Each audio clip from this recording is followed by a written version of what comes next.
আল্লাহ নেয়ামতের বর্ণনা করেন, শুকরিয়া করেন, কারণ আল্লাহ তাআলা আমাদের অনেককে ইয়াতিম বানায় নাই, আমাদেরকে ফরিয়াদি বানায় নাই। আমরা অনেকেই আছি, আমরা এখনো ইয়াতিম না। আমার আব্বা আম্মা এখনো বেঁচে আছেন, আমাদের অনেকের আব্বা আম্মা বেঁচে আছেন। ইয়াতিম মূলত ছোট অবস্থায় যদি বাবা মারা যায় তাকে আরবিতে ইয়াতিম বলে। তো আমরা অনেকেই তো ইয়াতিম না, আমরা অনেকেই তো অন্যের কাছে হাত পাতা লাগে না। তো আমরা ভালো আছি না? আমাদের দেখবেন যে প্রায় হিসাবটা হচ্ছে আমার কি নাই।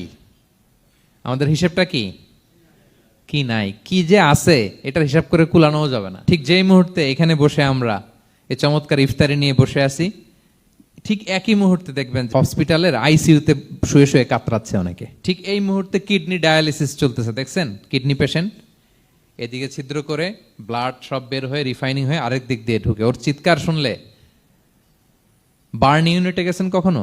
আগুনে পোড়া রোগী, আপনার তো অনেক কিছু নাই, আমার এটা নাই ওইটা নেই, আল্লাহ এটা দিল না, এটা নিয়ে আসেন। আপনি বার্ন ইউনিটে একদিন যায়েন, তাহলে বুঝবেন যে আল্লাহ আপনার কত শান্তিতে রেখেছে। না খেয়ে কয় রাত কাটিয়েছি আমরা, বলেন তো? কত লোক বাড়ি ভাড়া পরিশোধ করতে পারে না, ঋণের বোঝায় জর্জরিত, দুরারোগ্য ব্যাধিতে আক্রান্ত, ক্যান্সারের লাস্ট স্টেজে।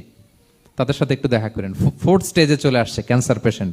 তার চেহারা, তার খাবার, তার চলাফেরা, কিভাবে তার প্রতিটা সেকেন্ড কাটে, একটু দেখে আসবেন, তাইলে বুঝবেন যে কত আল্লাহর দেয়া নেয়ামতের সাগরে হাবুডুবু খাই আমরা।